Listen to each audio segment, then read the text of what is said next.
শিক্ষার্থীরা critical MCQ analysis আজকের class আমরা দিনাজপুর বোর্ড 2025-এর প্রশ্ন আলোচনা করব। কসেট থেকে নেওয়া একটি উদ্দীপক এখানে আমরা 12 এবং 13 নম্বর প্রশ্নের জন্য পেয়েছি। এখানে দুটো ন্যান্ড গেটকে যুক্ত করা হয়েছে এবং প্রশ্ন দেওয়া আছে উদ্দীপকে আউটপুট কত হবে।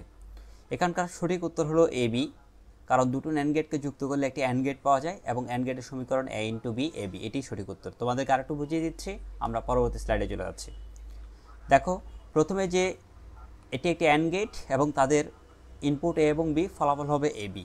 আর অ্যান্ড গেটের সাথে যখন এই বৃত্ত আকার এর মাধ্যমে নট গেট যুক্ত করা হয়েছে তখন এই পুরোটি একটি ন্যান্ড গেট হয়ে গেল এবং তাদের ফলাফল হবে এ বি হোল বার।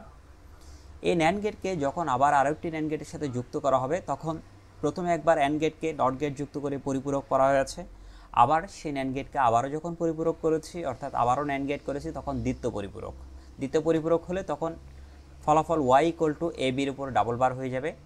একবার অ্যান্ড গেটকে ন্যান্ড গেট করলে একবার বার, আবারও যখন ন্যান্ড গেট করা হয়েছে তখন আবার বার, দুটো বার হবে। এখন এই সমীকরণটিকে আমরা একটু সরলীকরণ করব।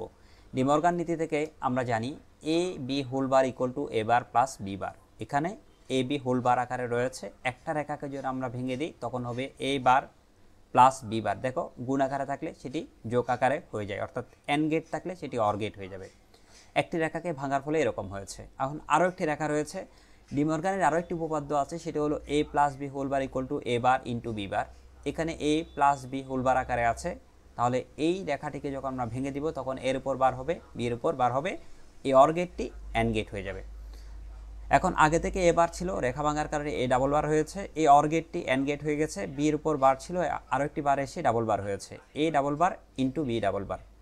আমরা বুলিয়ানের মৌলিক উপপাদ্য থেকে জানি A double bar equal to A, সুতরাং A double bar equal to এখানে এ পাবো, B double bar equal to B পাবো। এভাবে আমরা এ বি একটি অ্যান্ড গেট পেয়েছি। তাহলে দুটো ন্যান্ড গেটকে যুক্ত করলে একটি অ্যান্ড গেট পাওয়া যায়, অর্থাৎ ন্যান্ড গেট দ্বারা অ্যান্ড গেট বাস্তবায়নের ক্ষেত্রে মূলত আমরা এই সার্কিটটি দেখিয়ে থাকি। পরবর্তী প্রশ্নটি একই উদ্দীপক থেকে দেয়া, বলা হচ্ছে চিত্রে ওয়াইয়ের মান 0 পেতে হলে এ বি এর মান হবে কত। এখন দেখো, আমরা একটু আগে সরলীকরণ করে পেয়েছি দুটো ন্যান্ড গেটকে যুক্ত করলে অ্যান্ড গেট পাওয়া যায়। এখন অ্যান্ড গেটের ট্রুথ টেবল একটু বিবেচনা করি।